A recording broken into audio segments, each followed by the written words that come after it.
Taurus, hello there, my beautiful friends. We're going to do your general tarot reading for late June 2025. Thank you so much for joining me today. You know I appreciate each and every single one of you.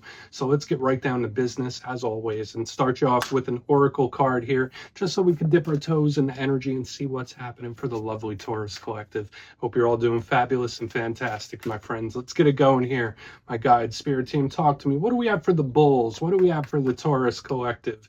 In late June, we're moving into Cancer season. What energies, messages, insights can we take a peek at? And yeah, we're just going to take a real quick look at this first card. Then we'll get into the full reading itself.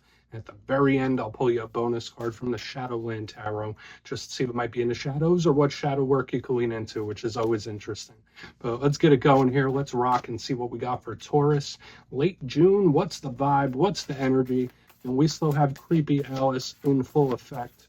Been really enjoying working with this deck for some reason. Maybe it's because I'm a Scorpio moon. Okay, so I like this card. It does feel very water sign like, and it's titled Such a Curious Dream. Now that's cute, right? Like the colors, the pink, the blue, that doesn't seem too creepy to me. But when I see this card, it's very imaginative. It's very creative. It could literally talk about sleep and dreams too. So there's a lot of ways we could really break this card down. Now, before we fully dive into it, if you're new here, I'll be speaking about the June subscriber surprise towards the end, so you might want to check that out. And also, if you could kindly illuminate that like button by tapping it right on its third eye, you know I'd greatly appreciate it. But enough of the promo, into the reading. Let's talk more in depth about this lovely card over here. So when I think of the dream state, it doesn't just have to mean you knocked out cold sleep, and this could represent meditative states, spiritual states, prayer states. So I do think of that water sign, imaginative, flowy type of energy, which could be really good. Now, for a lot of Tauruses in this time, you might have the creative bug.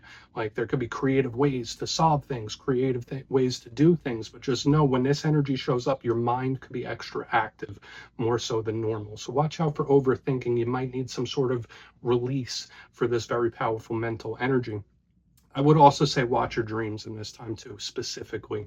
This is one of my cards that says, hey, maybe you should break out the dream journal. Maybe your guides or your spirit team are trying to commune with you through the dream state. So I think it's really great for a lot of reasons. This is a good energy to lean in, especially as a Taurus, but at the same time, it could also go a little too far. So you might need to release this energy in some sort of productive way. So we're just going to leave it at that. Hopefully you're getting enough rest, my friends. I know Tauruses are pretty hard workers, but let's get into tarot. And yeah, I always say this first card, it doesn't make or break the reading. It's just a little footnote. So let's get you 3 tarot cards in the upright. Then we'll get into that intuitive juiciness. Shuffle it up one time here for you, Taurus. What's happening in late June? And while we get this deck shuffled up and ready to go, let's talk about last week's reading. It was titled A Sudden Change, and that was the big theme I saw throughout the whole entire reading, was that like something, a situation, or even a person, it's like an energy just suddenly shifts and does a 180. Now, I did see that for some other signs in this week in particular, but for you last week, it felt pretty strong. So just know in this time, there could be a lot of things, whether it's your emotions, whether it's your thoughts, whether it's a person or a situation where it's like, boom, it does a quick shift. Now, everyone knows Taurus is a fixed earth sign. You're not a flaky sign by any means. So that type of energy could be a little uncomfortable. But we're going to see what shows up for you this week. As you know, energy is very fluid, never set in stone. So only take this how it hits for you, because we could be seeing your vibe or somebody else's, right? Let's get it going. 3 cards for my Taurus friends. What is happening? What are we starting off with? Hermit. Now, some people would not be a fan of that, but I think in this case, for your sign, this could be a good thing. I really like the Hermit energy. And it's an energy that can work very, very well with Taurus. Let's get a couple more. So more of that inner world exploration we have seen. All right. And this is definitely the theme of the whole entire zodiac this week, where it's like every time I'm popping out a spread, I have the 2 extremes of energy, because we have like the shrouded, withdrawn hermit, and then boom, we have the sun just illuminating everything. Let's get one more. Let's get one more here. I mean, they're extreme differences, but they're not necessarily in a bad way. Very powerful energy around the Taurus collective this week, that's for sure. We have the magician, the manifestation, the creation right here on the back, and beautiful type of energy. So as you notice, there's a lot of major arcana here. Let's go through. I'll give you some of the classical meanings and archetypes, then we'll get into that juicy intuitive stuff. But at first glance, I already mentioned it. major arcana all over the place. Now, the prominent elements we have, and you know I like to look at the elements, it gives us a lot of information. Just like all the other earth signs this week, earth prominent, fire prominent. This is the outer world. So I know we saw that watery, imaginative type of energy. This could possibly be spirit telling you like, all right, Taurus, maybe now you should focus your energy outward, because we have that going too. It's like we have the inward, we have the outer. So it's very peculiar how this energy is going to play off of each other. But listen, every major arcana is a very, very powerful energy. Aside from the elements, they represent big themes. So let's go through this piece by piece and really start to build it out, because you're going to have a lot of nuance this week in your message. So position number one, we are starting with our good pal here, Mr. Hermit. Okay, so again, for some of you, if you have some Virgo placements yourself, if you're connected to a Virgo, this could just be them showing up. Now, what do I think of with the Hermit? It is a retracted, pulled back, inward type of energy. So there could be a situation you're pulling your energy back from. Maybe you're a little more private than you normally are in this time. Maybe you're in hermit mode yourself. Some of the good things about this card, it's introspective, it's wise, it is very, very spiritual. And that's another little sub note that we have throughout your reading this week, is there's a lot of unseen, subtle spiritual energy showing up. So I love the Hermit for that aspect. It sees things clearly. But what's the challenge of the Hermit? It's not really talking, not really socializing, not really doing much. He's just going inward, inward, inward. So whether this is you pulling your energy back, or whether it's someone you're connected to pulling their energy back, I don't want to say it's fleeting, because we see the complete and total opposite. Now, it's going to be interesting to see how it plays out, because this goes from like very quiet, nighttime, mysterious, hidden type of energy right over to the next card, which is all the opposite of that. So I think the Hermit can be good for a lot of you. But for another portion of you, like the way the energy shifts, just like I saw last week, it's showing up here again, where there's like powerful energy dynamics at play. Now, moving to the center, we have the sun, Leo energy. So if you're connected to a Leo, that's them showing up there. And whereas the Hermit, he's retracted, pulled back, mysterious in his little cave, the sun is out there shining its light. And that's what I'm saying for a portion of you. When I go from the Hermit to the sun, this could be like realizations and revelations. We're going to have to keep an eye on that as we move throughout the reading, because either it's eureka moments or information coming to the surface in one way or another. But I love the sun. It's the most positive card in the whole entire deck, right? It's source, it's pure source energy. So it's happiness, it's abundance, it's blessings, it's wins, it's victories, all those labels we want to put on it. It's very optimistic. You notice that the sun is smiling at us right there. So I really do like this card quite a bit. Now, there are challenges, and I did say like the sun can also reveal things. It can reveal hidden things, especially next to a shrouded card like the Hermit. It's like, all right, let's cast some light on this.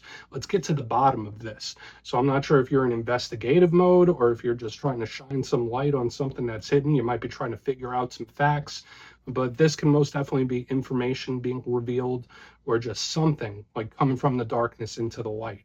Now, the big challenge with the sun, as we grab that magician from the back end, is that it could be very intense, right? Just like the sun in real life. Sometimes it's like warm and toasty and nice. Sometimes it could be very, very intense. So we go from the subtle energy to the intense energy. It's kind of jarring. So we're going to need to look at the detail. Now, moving to the back end, we have the magician. Love it. Absolutely love it. This is the master of all elements. Biggest card of creation, biggest card of manifestation. So even if you're not purposely manifesting something, you're doing it anyway. You're bringing something your way, and it is creation. It is powerful. It is potent. This is also a card that can connect with ritual, similar to the Hermit, spirituality, going inward. These are all very similar types of energies. So that could be very important for some of you in this time. But the magician does have a downside too. Aside from the creation, the spirituality, he can also be karmic with that little universal symbol.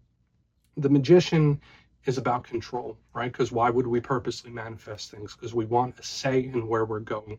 We want a say in how something turns out.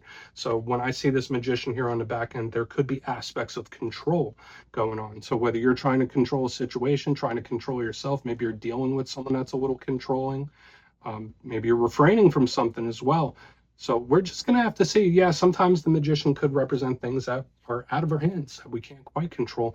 So I want to dive deeper on all of it, Taurus. Let's do it. Let's jump in and clarify. Okay, let's get a good shuffle here for you, my friends. What is happening for Taurus, please? And yes, this is where I go intuitive with the message, which means I just tell you how it feels to me. So feel free to do further research or rely on your base knowledge of tarot, because as you know, every single reading is about the reader's interpretation, and I'm just giving you mine. Let's go in on that Hermit. Oh, and yes, if you're a reader yourself, please feel free to play along. That's why the box is here. If you're feeling any messages you want to give to Taurus, you could drop it in the comments. I don't mind at all. Okay, let's see what this Hermit has to say for himself, if he's going to say anything at all. So why is that Hermit here? I feel like we're going to get a lot more. Okay, it's like something that's just waiting in the wings type of energy. I have the Death card in reverse, which again is karmic. It's powerful. It's big Scorpio energy, which is your zodiacal opposite. But when I see Death in reverse, it's like, all right, there's something that might look over, but it's really not. Or it's like something that's waiting in the wings to reveal itself. Like I'm getting this vibe. I'm really trying not to be over dramatic about this, Taurus. I promise. But when I see the Hermit with Death in reverse, either one, it's somebody that's like doing some inner work and healing from the past, which is a good thing. So if you're on like a healing journey of some sort, or you're like processing stuff, beautiful. That's a good thing. But the Death card in reverse is something that's either returning or waiting to return. So like when I see the Hermit and this together, it's like, it might seem over, but there's more to come. So it could, again, be something that returns in a big way. It could even be surprising. Like when we go from the Hermit to the Death card in reverse, it's like, boom, out of nowhere. It's like without warning type of energy here. So I would say keep your eyes open in this time, whether it's a person, whether it's a situation. It's like, oh, I thought I had that handled. Why is it showing up again? It's like giving me that kind of energy, which is really peculiar. But we're going to see what else shows up. I don't feel like it's too complex. So for a lot of you in the positive, now's a great time for internal healing about things from the past. But this can also be something that seems over, but it's really not. Or it's like waiting in the wings to pop back up. Let's go in on the Sun. We're going to get a better idea as we move forward. So let's keep seeing. Let's keep going. Let's see what the Sun has for you. For Taurus, please. What is the Sun doing? Really want to get to that Magician as well, that creation. Hierophant, listen, you got some really, really great energy coming your way. And now I'm starting to see something I see a lot in Scorpio and I see a lot in Leo. And that is something I like to call magnetism. Now, there's some zodiac signs out there where they just inherently have some magnetism just built into their DNA, right? Their zodiacal DNA. Everyone has it to a certain extent, but when I see the Sun and your power card right here, it's like, listen, Taurus, you are pulling things your way, my friends. So I would say just be very, I don't want to say be cautious about your thoughts, but just be aware of the things that you're thinking about. Be very aware of the things that you're focusing your intention on, that you're focusing your intent. Because with all this magnetism, you're just pulling things and experiences and items. It's like I'm pulling things in like Magneto from the X-Men. You ever see that movie? It's like giving me that kind of vibe. Now, this can also be a huge or massive winner victory too, aside from pulling things in, because this is your power card. Hierophant, reliable, sturdy. It's a predictable type of energy. So when I see it under the Sun, it's like universe smiling upon you. Okay, so it's like we have this energy over here that's like shrouded and tucked away and just waiting, waiting, waiting. Whereas here in the center, it's like what you see is what you get. Now, for those of you that are cross-watching, if you're connected to a Taurus, aside from those wins and victories and that magnetism that I'm picking up, there could be certain things or details about the situation where it's like, no, I see it for what it is. I understand it. It's like things are clear. That's what I'm seeing here in the center. It's clarity, it's knowing, it's magnetism, and it is wins. So I love it. I think this is very claimable, especially for the Taurus viewers. But we're going to keep moving. Like I said, there's good stuff here. So it's like we have energy popping up. We have energy just shining down on you. Now is a great time if you're planning on making changes to yourself or your life or anything. Like it's just like the energy that's existing within you at this time is the universe shining light on you. Feels great. Feels very, very claimable. Very protective too. Let's see what the Magician has. And just to note, once again, all major arcana so far. All very powerful. Thick type of energy. So let's see what the Magician has, and we'll do our quick recap before we get into the shadows. So far, probably the best or one of the best readings I've done this week, hands down. But why is the Magician here?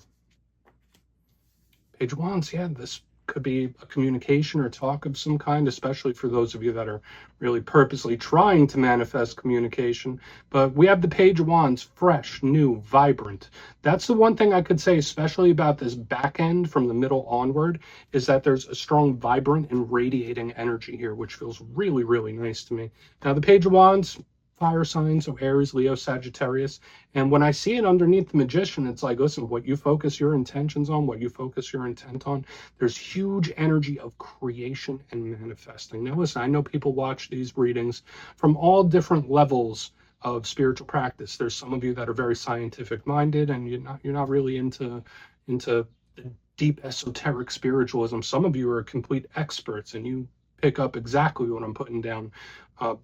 Whatever realm you're in, to me, this energy says it doesn't matter. Like, what you focus on, you're bringing into your experience. So there is like big, huge manifestation energy coming your way, especially when we link the magnetism and this energy over here. For some of you, if there's been a person or a situation that's been like a roadblock or getting in your way or making things harder, this energy here in the front is like, okay, I'm just going to step aside for a second. I'll step aside. I won't get in your way anymore.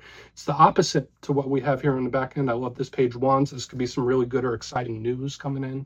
This could be a conversation coming in too. So I really love it. I think your reading for the most part is extremely claimable depending on your circumstances, because there's very positive stuff here. So I think you're going to have a very interesting next couple of weeks, my friends. But let's go through and do a quick recap. Then we'll get a shadow card. If you kindly look in the box, I would say the only rough part, aside from the intensity and radiance in the center, is we start off with the Hermit and the Death card in reverse. So in the positive spin, it is introspective. It's somebody doing a lot of inner healing, healing from the past, all that good stuff. But another thing I'm picking up here is like someone like stepping out of the way. But the big energy I'm picking up here is someone popping up or returning out of nowhere. So like a surprising return where it's like, oh, I'm back, here I am, where something may seem over, but it's not quite. Moving to the center, there is a magnetism for the Tauruses this week in particular, because we have the Sun and your power card, the Hierophant, in the upright. So again, whether Spirit's just smiling down upon you, this could be a massive win or victory coming your way for sure. But for another portion of you, I just feel it's like you're pulling things in. You're pulling experiences and items and people, whether you realize it or you don't. So it's very important, especially here on the back end, that you're just monitoring what is taking up the most of your focus, because you could be creating without even realizing. Moving to the back end, we have the Magician with the Page of Wands in the upright. So yeah, there it is again. So focus. I mean, it's not like you have to monitor your thoughts 24/7, but try to be optimistic and focus on the things that you want as opposed to the things that you don't want. This could be some really good news coming in, but the magnetism and the victorious energy are all over the place, Taurus. So please take a screenshot if you want to look into it further. Let's see what's in the shadows. Okay, let's get a good shuffle here for you. And yeah, I always like to pull one shadow card at the very end just to see whether it's something within you or something you don't quite see. Shadow cards don't always have to be a challenge. They could be a good thing too. So let's get you one. And if you made it to this point in the reading, please feel free to check out channel memberships. I'll put a link for it in the comments below. It's a beautiful way to support the channel, and I have much love for all my channel members. Okay, let's get this going here. One shadow card coming up for my Taurus friends. There we go. Thank you. Okay, Three of Wands. Now, this is another card of manifesting. So it's interesting to me that it shows up with especially a big theme of this reading this week was magnetism and drawing things in, because that's what the Three of Wands is doing precisely. It's on the shoreline waiting on those ships. Now, in the positive sense, and I'll give you the shadow side as well, I just want to link it to the main part of the reading. To me, it's like something where it's like you don't even really have to do much. It's coming your way. You know, like this energy is coming to you. But for another portion of you, yeah, this is somebody in a waiting pattern, a holding pattern. So there could be certain things that you're getting a little impatient about, whether it's situations, whether it's people. When I see this, it's like I'm tired of waiting. I'm tired of sitting around. I'm tired of doing this. I'm tired of doing that. So watch out for disgruntled feelings like that, even though we have some beautiful stuff showing up for you this week. When I see the Three of Wands as the shadows, it's like, all right, well, maybe you should just wait around. Maybe you should just proceed. I'm not sure what you're going through, but the Three of Wands could tell us that. So yeah, Taurus, that's what I have for you this week, my beautiful friends. Don't click away just yet. I'm going to give you the details of the June subscriber surprise. If you would like further insight on your situation, you can book a personal reading with me at my website, mastermetaphysics.com. The June calendar is open, so you can go check for availability. But for the June subscriber surprise, I'm giving away 3 copies of one of my most favorite decks ever, the Everyday Witches Tarot. So if you'd like to get your name in for this, it's 2 simple things as always. First, you must be subscribed. And second, let me know down in the comments if you could manifest something right now instantly, what would it be? You'll be entered to win, and at the end of the month, the winners will be announced in my community tab. As always, my friends, much love, and I'll see you soon.